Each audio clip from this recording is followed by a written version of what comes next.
Outside of the International Space Station, space can be a lonely place. Most satellites are designed to live their lives alone, and we've yet to find life outside of Earth. This means that when we launch a spacecraft or satellite, for the most part it's on its own, and has a limited lifespan based on when critical items like fuel run out, or something breaks. You wouldn't throw away your car if it ran out of gas, and thanks to the advent of modern-day robotics, software, and computing power, we will soon be able to apply that logic to satellites.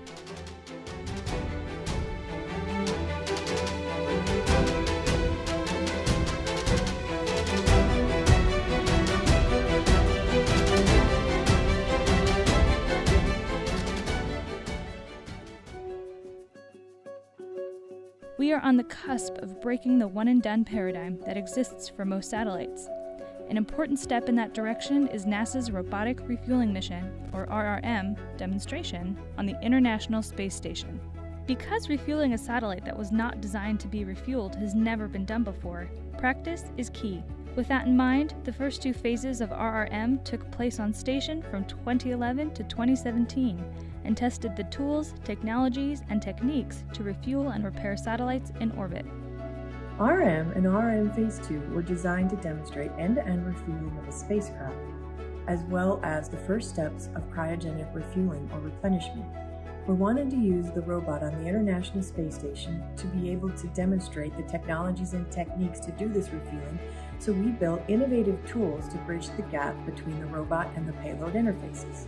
Consisting of a module or box affixed to the outside of station and robotic tools, the demonstrations use station's Dexter robot to operate tools and test servicing tasks such as cutting and peeling back protective thermal blankets, unscrewing caps, turning valves, transferring fluid, inspection, and intermediary steps leading up to refueling.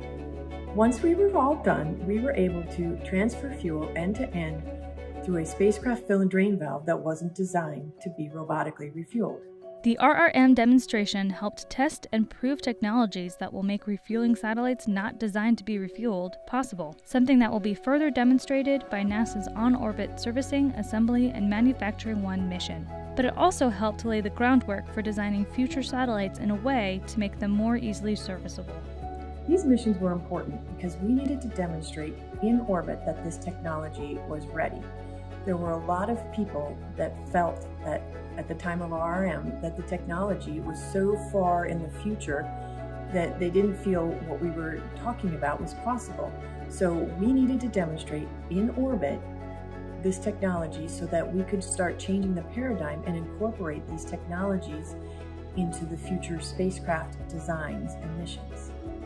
RRM Phase 1 and 2 were all about preparing an interface for refueling, which in many ways is half the battle. To robotically refuel a satellite, you need to perform a series of highly dexterous tasks to even access the valve. The next step is to actually perform refueling tasks, which is what the next phase, RRM3, has been demonstrating on station over a series of operations since 2018. RRM is a critical piece of the sustainable spaceflight puzzle that helps us with the ability to robotically refuel, repair, and maintain satellites in both near and distant orbits, well beyond the reach of where humans can go today.